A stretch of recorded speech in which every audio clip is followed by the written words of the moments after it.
Oh, okay.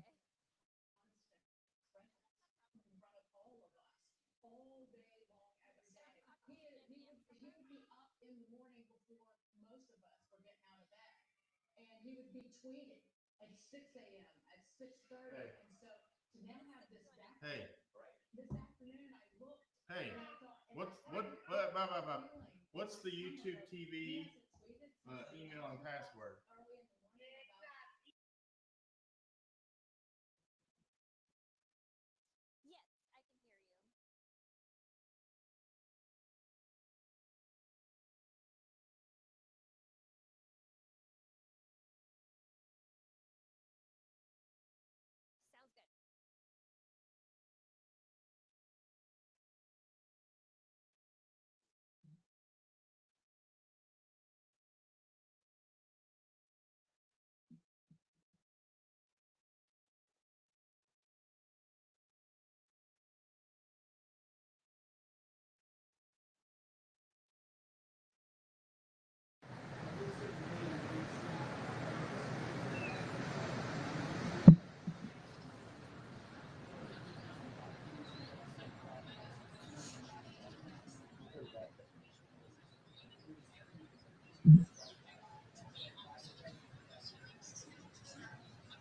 Would prescribe something to help sleep. I could never be president. And it's not melatonin, because I'm telling you, I just have never felt that works. Yeah. I don't know if they would want to put him on a bigger sedative because of the breathing. Right. Oh, that's a good point.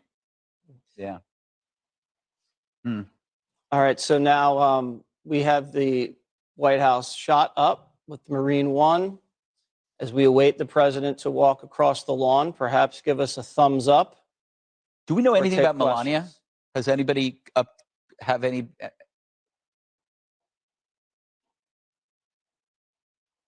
We're looking live at the White House.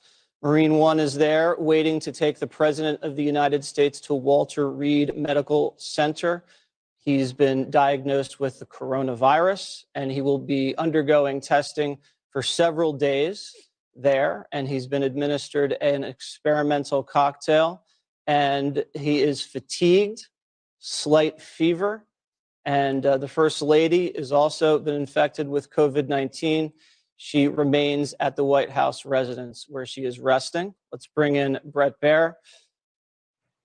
Brett, what are your thoughts right now? We've heard from several of our medical contributors as we await the president to possibly go over there and say something to reporters, or maybe just give the signature thumbs up as you walk across the lawn.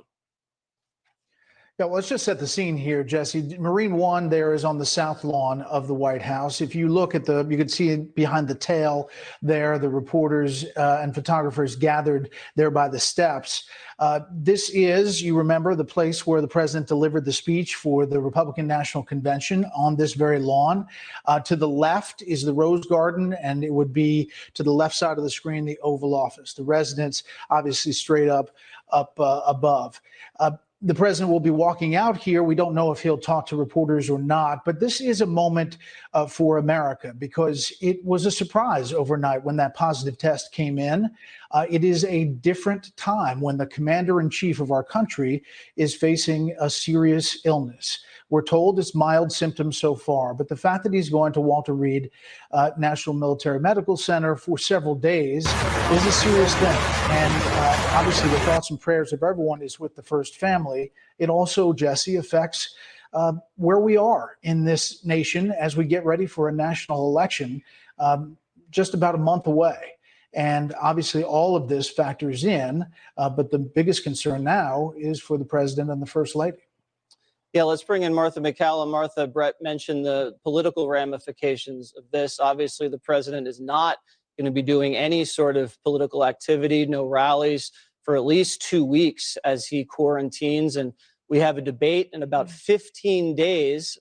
You know, if the president recovers and his tests come back negative after 2 weeks, then we assume he gets on that debate stage. But at this point, I think it's too early to tell. I mean, that's the fast forward wish that is where we will be 14, 15 days from now, Jesse. I think that all of the country, even though the country is very divided, and there has been, I would mention, a lot of really nasty things, as we see on social media pretty much every day. So I guess that's really no big surprise. But even in this situation, that's some of what we're seeing. But you can't ignore the dichotomy of how this script has flipped here. We had Joe Biden, who was in his basement in Delaware through the course of most of this campaign. Now he is out on the road. He's in Michigan today and had comments. He really went after the president after making some very kind comments about hoping that he gets better quickly and sending all of his good thoughts and wishes to him and to the first family. He said, look, this is the Trump economy. He got into especially talking about women and how women have underperformed in this economy and in the jobs numbers that we just saw today. So the campaign continues. And it continues in earnest. And the dynamic is changed in a big way by this moment that we're looking at. And my question is, how does this experience change President Trump? And what will we see on the other side of this when President Trump has been through this experience? And we expect, more than 99% of people in his age group survive this and recover. So we fully expect that that's what will happen. But what's the impact going to be on him of this when he does get the opportunity to come out and speak to the people, whether it's at that debate or sooner than that, Jesse? Yeah, I wonder, Dana, for the president to be affected like this, millions of Americans have been affected by this, and he'd be going through it. He has an opportunity potentially to document how he's feeling, how he's progressing to the country one way or the other through social media, through video perhaps. I wonder if this does change the way the country feels about the coronavirus, depending on how quickly the president can overcome it and get back out there. It could potentially be a very inspiring story for the president to get better and then show the country this is what we can do and safely recover and beat it. Yes, I do think it will also renew the calls for people to wear masks when they need to, socially distance, wash your hands, do the right thing. I think all Americans have been affected by it at some point or another. I just want to point out, so we're looking at this shot of the White House. This is the Marine One. They're on the south lawn of the White House.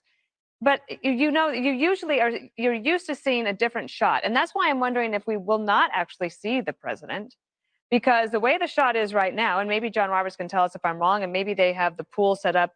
It's usually near the Rose Garden, when the president gives comments. So the pool is set up somewhere else. So maybe we will get a different shot at that point. Maybe they're allowing the president the option to decide if he wants to say something. He's watching or not, the five. He might be. I hope he's watching right the five. now. I hope he's watching, and I hope he's feeling better. But so that shot is a little interesting to me. So Walter Reed Medical Center, it is the preeminent place. If you are going to get medical care from anyone, that is the place to be. I also think, Jesse, just to your point, I think it's a good one. I think it will renew people's sense of taking precautions early. Like if you have any symptoms, self-isolate, try to get a test, and then follow doctor's orders. Now, not everybody in America has access to Walter Reed, but the president of the United States is not just any average American. He is the commander-in-chief and the leader of the free world. So I used to, my neighborhood is where the old Walter Reed was. And before we get to you on, the Biden campaign is now removing all negative ads. That just came in. They're removing all negative ads on the internet, at Facebook, also on there. All right, Juan. So let me just finish my thought there. Please. So Walter Reed used to be in my neighborhood in Washington. Now it's over in Bethesda, as Brett Baer was explaining. And I've been there, to sign books and to greet people, soldiers and the like.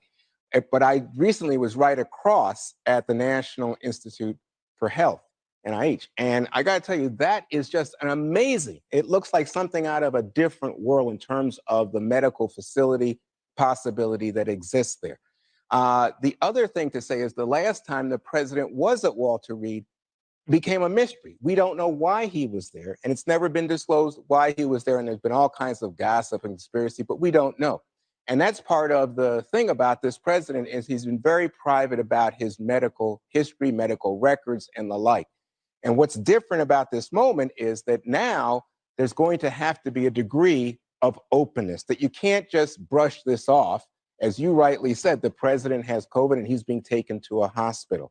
And as he goes through this experience, I think that the whole notion of taking coronavirus seriously and wearing the mask and the like is something that he now, I think, is in position to speak to with power. And I think it really can make a difference as we go into the colder months. And as I mentioned, we see this uptick in the infection rate.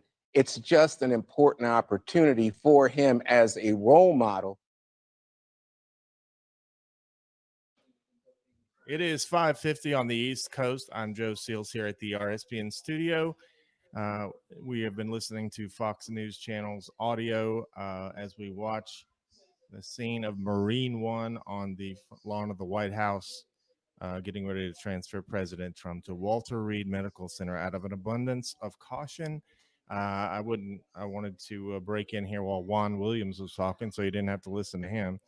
Here we have a statement from the White House. Press Secretary Kayleigh McEnany released this just about 20 or so minutes ago. President Trump remains in good spirits, has mild symptoms, and has been working throughout the day. Out of an abundance of caution and at the recommendation of his physician and medical experts, the president will be working from the presidential offices at Walter Reed for the next few days. President Trump appreciates the outpouring of support for both he and the First Lady. That was from Press Secretary Kayleigh McEnany at 5:18 p.m. Eastern Time. You're looking at a shot live of the front on the White House as we're awaiting President Trump to depart and head to Walter Reed. I want everybody to just remember to keep, I'm sure everybody already is, but please pray for the president. I'm sure he will be fine. This is probably, as they say, just out of an abundance of caution. He's the leader of the free world. We need him to be well at all costs. So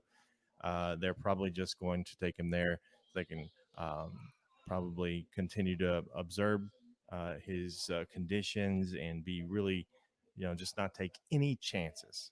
Sure, President Trump will come out of this fine. Our prayers here at Right Side are with him and the family, and we will continue to pray. Just so much can happen in 24 hours. We have a crew that was live and ready to go right now at this time. In fact, we would be live. We would be we would probably right now at this moment be live from Orlando, Florida for the president's rally that was scheduled today. Now we are here watching a scene, a much different scene. So it's tough for us here at RSPN. We don't care, we just want the president to be well. So thank you all. We'll keep the scene right here, and I'll give you Fox's audio back for a few minutes, but appreciate you. And remember, again, pray for the president. We will continue to cover the campaign, any digital events or Mike Pence, Vice President Pence events. We're going to go to them. We are not going to let this virus shut us down again. It's too important. So we're going to be out on the campaign trail covering as much as we can until President Trump gets back, which hopefully will be soon.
Walter Reed Hospital should not be viewed through a new prognosis lens. In other words, that he's somehow deteriorating. This is from a senior administration official who is very well aware of the situation, saying that this is an abundance of caution. Yes, he is going to the hospital. Yes, he is going to be there for several days, and we can infer from that whatever we want. But this administration official is saying it's not because the symptoms have somehow rapidly increased or he's deteriorating in any way. And that's one of the reasons we're going to see him in a matter of moments address the pool cameras in some way, as Martha mentioned, likely a wave, and not talking to reporters. Thanks, Brett. Well, that's a very nice reminder. I think you mentioned that earlier, that maybe we're getting a little bit ahead of ourselves. Yeah, and I think, to the point about the script being flipped, the reason why it flipped, and maybe it's a flaw of Trump, is that he didn't hide from the virus. And the reason why he didn't hide from the virus is he didn't want America to hide from the virus. If he was going to ask America to get back to work, right? To get back to work and experience a risk, he was going to do the same thing. He was going to walk out there on that battlefield with you and not sit somewhere in a basement and tell you how you got to get back to work, but not go out himself. So I think he put himself on the line. And the flaw being that, as an optimist, as somebody who's trying to convey a message that we're going to get through this and things are going to be better, he had to walk that walk. He had to do that. He could have scared the crap out of everybody, but he refused. And it goes back to his original point about trying to make sure the positive attitude is maintained along with a sense of concern. So he took the risk. He got the virus. But I it think was because he was doing it Greg, for us. This is a difficult moment, and we just want to, again, reiterate our best wishes to him. But he is a man who was very clear in saying that this was going to disappear magically. He's a guy who was mocking at times former Vice President Biden for wearing a mask, even recently. He's a guy who says, what's with these big social circles? He's a guy that went ahead and he deserved it. No, I'm not saying that. I'm saying, I don't think we should go down this road, Juan. held rallies in defiance of the advice of public health officials. So the flip of the script is one in which he now is clearly in position to be the national leader in saying, I understand the seriousness of this virus, and I want us as an American people to get through this, and here are steps we can take: the mask, the social distancing, and the like. Yeah. None of the ha-ha told you so audience ever disagreed with the experts when they said don't get masks because they were hoarding. None of the ha-ha I told you so experts ever agreed with Trump about the travel ban. None of the ha-ha I told you so experts said anything when de Blasio or Pelosi said live life as normal. So I think people don't deserve the prize of aha, I told you so, if you didn't share the risk and make a statement at the start. And I think, just putting politics aside just for one moment, this is a reminder that this could have been prevented if it had been addressed early on in China. The Chinese Communist government lied to the world about this. They covered it up and they let it escape throughout the world. And now we are dealing with the repercussions of that. It shouldn't be about Republican or Democrat. Let's remember how and where this all got started. Dana.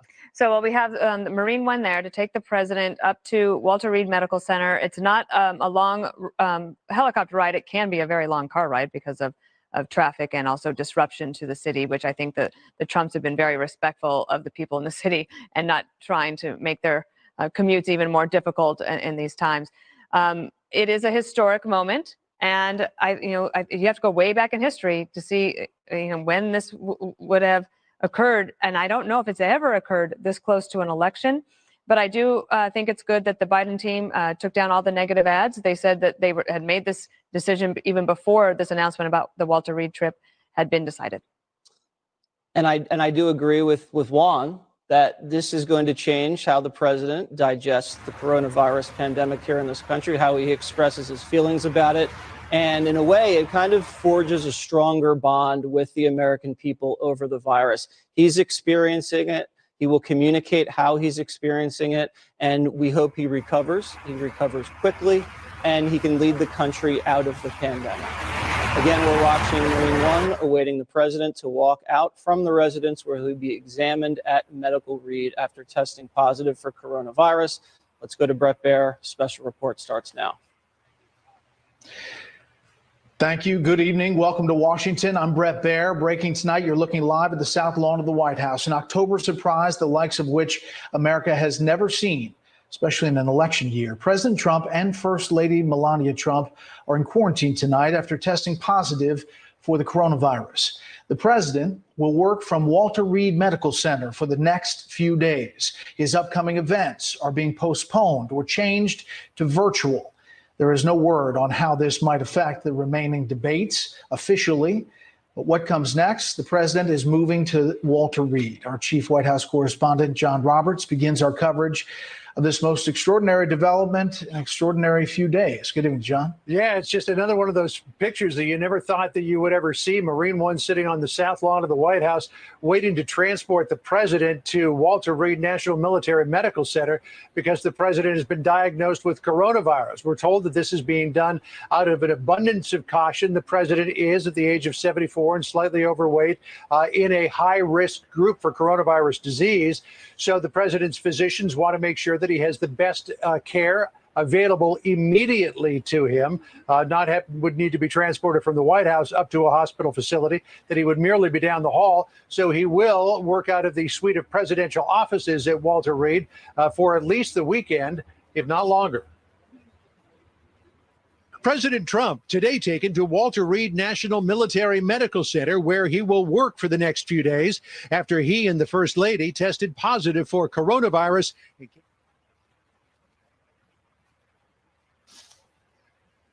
All right, you are listening in to Fox News' coverage, the audio anyway, of special report right now with Brett Baer. I'm Joe Seals here at our right side studio in Auburn, Alabama. We're going to stay with this shot of Marine One on the lawn of the White House just to continue to monitor things. We will be keeping you updated throughout the night. I appreciate all of you tuning in. Please pray for the president. I'm sure he'll be fine. As we said before, this is just out of an abundance of caution. The press secretary released a statement not long ago, and appears to be just out of an abundance of caution. I don't think there's going to be hold on one second. I'll read the statement from you. President Trump remains in good spirits, has mild symptoms, and has been working throughout the day. We know that he's always busy out of an abundance of caution, and at the recommendation of his physician, the president will be working from the presidential offices at Walter Reed. So he's just going to go there for some observation. They're taking no chances. So that's all it is. But pray for the president. We were expecting to be starting our stream right now for the peaceful protest rally in Orlando at this moment, but instead a very different scene here. So we wait Marine One. Again, thank you. We'll keep you updated. I'm sure the president will be fine, but continue to pray, and we wish him the very best.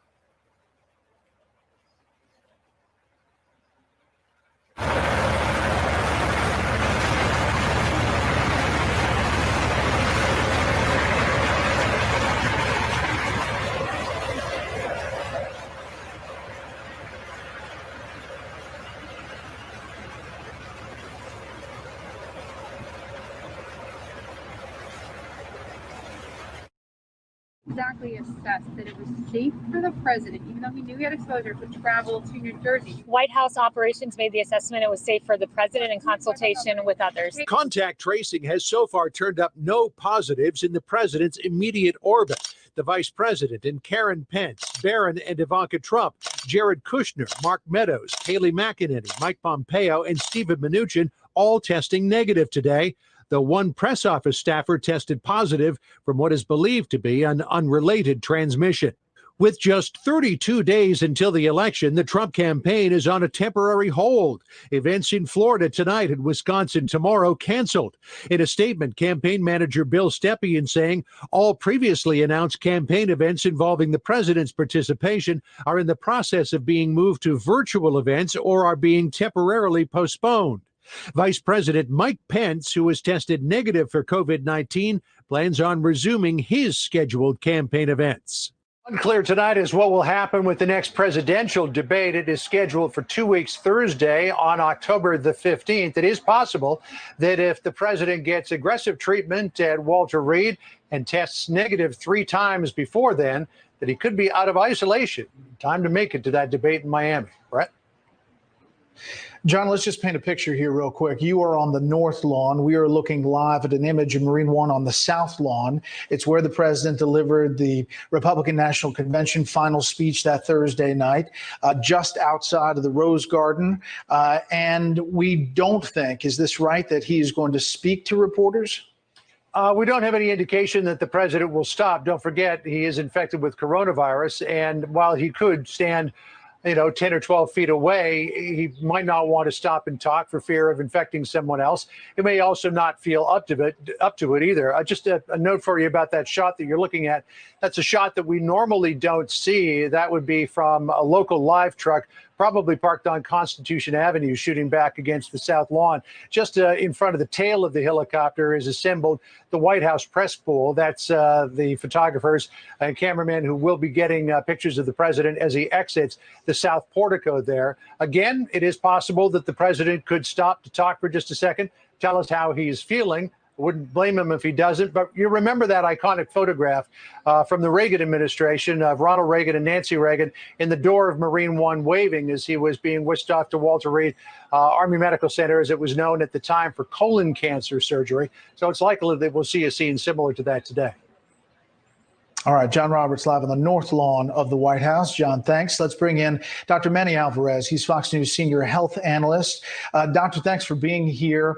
Your thoughts on this diagnosis and where the president is heading now to Walter Reed, the National Military Medical Center? Well, listen, I don't read too much into him going into the hospital because at the end of the day, the White House has limited resources to monitor the president. You also have to remember that he's getting a medication like this polyclonal antibody that needs to be monitored for any potential side effects. So the combination of giving him that medication in conjunction with any other signs and symptoms that they need to monitor, the proper way is to do it in the hospital. And I think that this is a sort of routine, if you will, in the case of the president. What do you think of what he is receiving, this Regeneron? Tell us about it. I mean, explain. Well, this is a polyclonal antibody therapy. Basically, these are antibodies that are generated from former patients in conjunction with antibodies generated in the lab. And what they do is they eat up the virus. The whole point of this antiviral therapy, if you will, is to minimize the viral load so that there's no secondary effects coming from the coronavirus that could, impact a significant side effect in his lungs or in his heart. So I think that this is a very good therapy. The preliminary results that came out early this week shows very positive results, and I think that it's the right thing to do. So what is the risk? He's obviously in this age group. He is a little overweight. He goes hard. He's the Energizer Bunny when he's out there on the trail. What do you think about the possibility and the prognosis for President Trump knowing him? Well, a couple of things. He's 74, but he doesn't look 74. And I'm sure physiologically speaking, he probably feels like a 55, 60-year-old individual. He doesn't have any negative vices. He doesn't drink. He doesn't smoke. And he's very active physically, So all of that plays a lot of positive things for him. I think one of the factors, of course, for the president is that he has been burning the candle in both ends with this election. He's out and about going to 200,000 meetings a day. So that runs you down at the end of the day. So when you get the virus, they complain about the mild symptoms. Mild symptoms in coronavirus are all the same. You get the fever, you get the tiredness, the fatigue, loss of appetite, your smell goes away. So if that's the worst that you have right now, with his physical attributes of being so active and relatively healthy, aside from everybody's talking about his weight, but everything else being equal, I think he should recover. Considering he's getting, as we're told, mild symptoms, the next 72 hours are important? Yeah, to me, listen, to me, the next 3 or 4 days become very important. That's exactly what the doctors at Walter Reed are going to be monitoring. They're going to be monitoring his oxygenation. If he doesn't have any major complaints of any chest discomfort or shortness of breath or anything like that, and it's just the low-grade temperature that goes away maybe one day, maybe comes back the next day, if that's the worst of it, then he's going to be fine. But the next 72 hours are very important. And we should point out the First Lady has also been diagnosed with COVID-19, and we haven't had any update on her symptoms or lack thereof. Doc, you've seen a lot of people go through this. And what do you tell people who are going through it for the first time? Listen, I think that, being alert about your symptoms is very important. Even people that we see with positive findings that may have mild symptoms, we talk about what you should be looking for. Shortness of breath. Are you disoriented? Are you so tired that you can't get up? Those are the things that for anybody, you should go to the hospital. But in general terms, if you're relatively healthy, the young, if you don't have any underlying medical conditions like chronic diabetes or hypertension or cardiovascular disease, this goes away. There are other things that are coming online. The president has talked about them on the trail a lot. Therapeutics that are increasing. He's obviously taking this cocktail, as you mentioned, of antivirals. What else could potentially he be doing, or will they give him? Vitamin C, zinc, vitamin D? Yeah. I mean, all of those things improve the immune system. Remdesivir is one of the other drugs, and it could have gone both ways. They could have started him on remdesivir. There's utilization for that in early phases of coronavirus, and it's like a Tamiflu, if you will, for people that have been familiar, let's say, with Tamiflu. It minimizes the viral side effects. But in this case, they chose something a little bit stronger. That's for sure. It's a little stronger medication, but it's very effective. But at the same time, as I said, because it's in phase 2 of trial, this is why I'm sure the doctors, including the company, suggested, it's better to monitor him in the hospital since we gave him the medication. Let's just make sure that he doesn't get any side effects and, everything is on the up and up. And last thing, just the big picture here. Now that the president of the United States has COVID-19, does this change the perspective, do you think, of America? Maybe those who were not taking it as seriously as they might have? Well, listen, I don't think we should change the narrative. The narrative is the pandemic is coming slowly but surely under control. The vaccine trials are ongoing. They seem to be very positive, multiple vaccines. So that is happening as we speak. When is the vaccine going to get approved? When is it going to be distributed? People talk at the end of the year, the first quarter of next year, but it's going to happen. We're talking about, less than a year for sure. I think that all the things with the masks and the social distancing and the cleaning and all of that is very positive, and people should still continue to follow that. But, this is going to pay, this is important because it is the president of the United States and attention must be paid. But at the same time, his message is, we've been going in the right direction. And right now, what every American should do is pray for his health, First Lady's health, and, let's stick together as a nation because we were heading in the right direction. Dr. Manny Alvarez, thank you very much. We appreciate your time. Chris Wallace moderated Tuesday's debate, saw the coronavirus protocols firsthand there in Cleveland, as did I. He joins us now. Chris, it's hard to believe.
through, and I was able to do that. And we know that this president is a man of immense energy.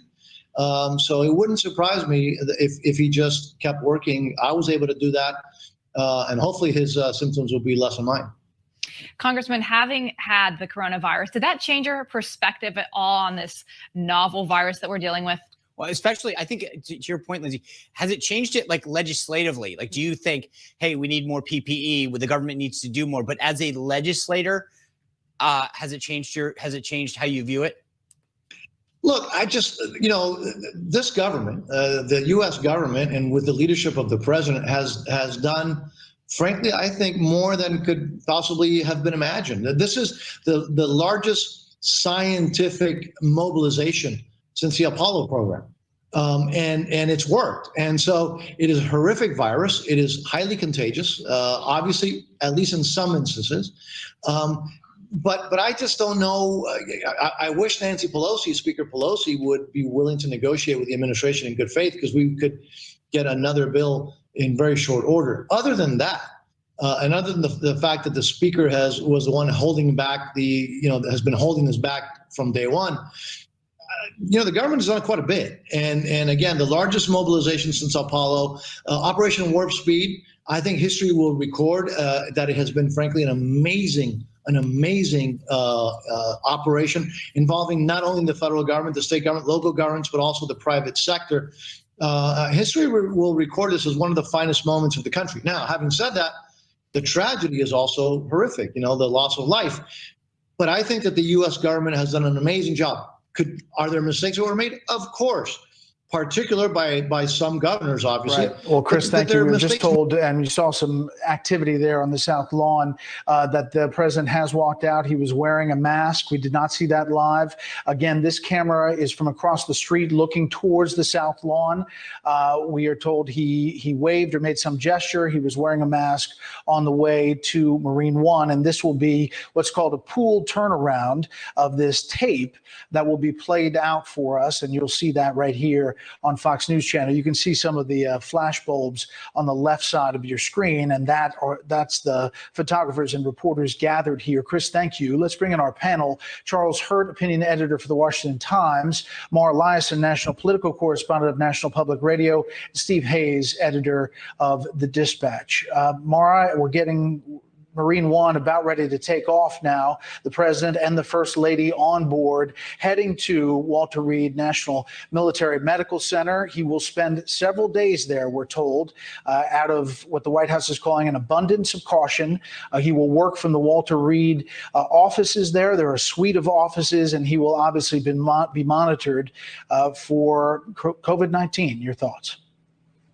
Right. Well, apparently the setup for the president, Walter Reed, is pretty commodious. It's like a whole floor, lots of bedrooms, offices. It's kind of like a mini White House. So he's going to be able to work there.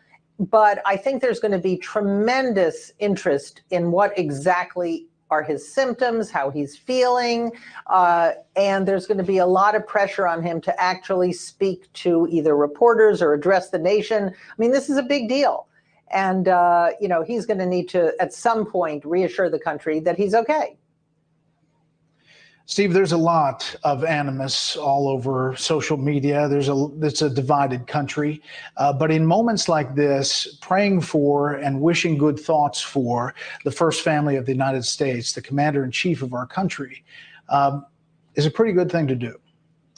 Yeah, it shouldn't matter what your politics are, shouldn't matter what your views are on Donald Trump. I'm saying prayers for Donald Trump. I hope people who, regardless of their views, regardless of their religious beliefs, will join me in saying prayers for Donald Trump. I think it's a time for people to show restraint. I mean, we've lived through 2020 in a global pandemic and the near collapse of the global economy. We've seen our cities on fire. We've had real racial tension. It's been obviously a strained and strenuous year, and everything has been turned up to 11. I think now is a time for restraint and facts. I think the White House needs to provide good information, as much of it in public as is humanly possible, and not, as Chris Wallace says. Let's pause for a second. Let's pause for a second. Let me see if I can get the natural sound here.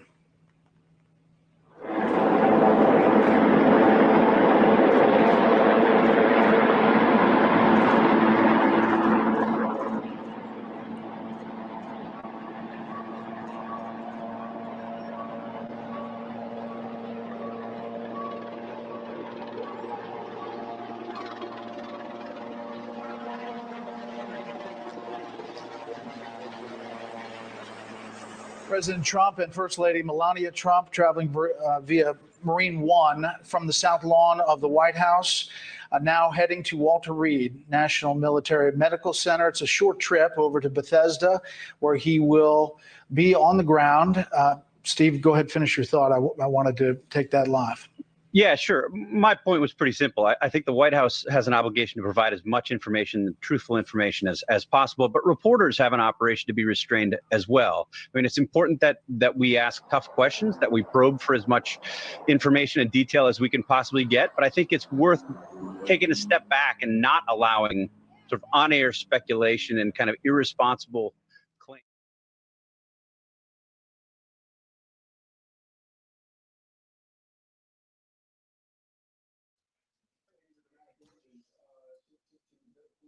Okay, everyone, thank you for watching. We're going to conclude this stream.